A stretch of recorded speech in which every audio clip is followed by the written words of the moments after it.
শিলাজিৎ মজুমদার রাজনীতি থেকে বিনোদন দুনিয়া হোক কিংবা ব্যক্তিগত জীবন, কোনো ক্ষেত্রেই কখনো রাগঠাক করে কথা বলেন না। তিনি বরাবর খোলা মনের মানুষ।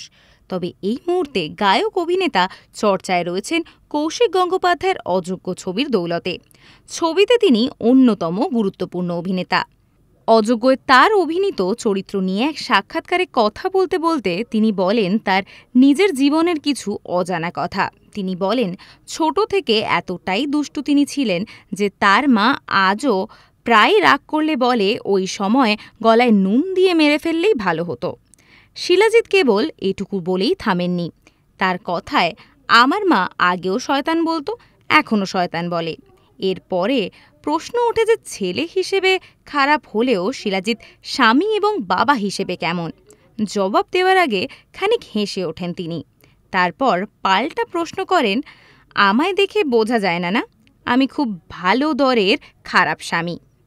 সাথে মজার ছলে বলেন তিনি খারাপ বাবাও এবং খারাপ ছেলেও। শিলাজিৎ কৌশিকের ছবির ঋতুপর্ণা সেনগুপ্তর স্বামী হিসেবে তার চরিত্র পাঠ করছেন। ছবির থেকে বলতে গেলে পর্দায় তাকে অত্যন্ত সংবেদনশীল এক স্বামী হিসেবে তুলে ধরা হয়েছে, যিনি প্রতি মুহূর্তে স্ত্রীর পাশে থাকছেন এবং তার সাথ দেওয়ার চেষ্টা করছেন।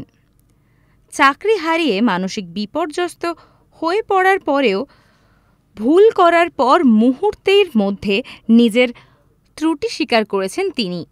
তবে বাস্তব জীবনে নিজের খারাপ বলা কি শুধুই রসিকতা, নাকি মনের ভিতরে জমে আছে অনেকখানি আক্ষেপ, তা বলা মুশকিল। এরকমই আরও অনেক ভিডিও দেখতে নজর রাখুন আমাদের চ্যানেলে। পাশে থাকা বেল আইকনটি ক্লিক করতে ভুলবেন না।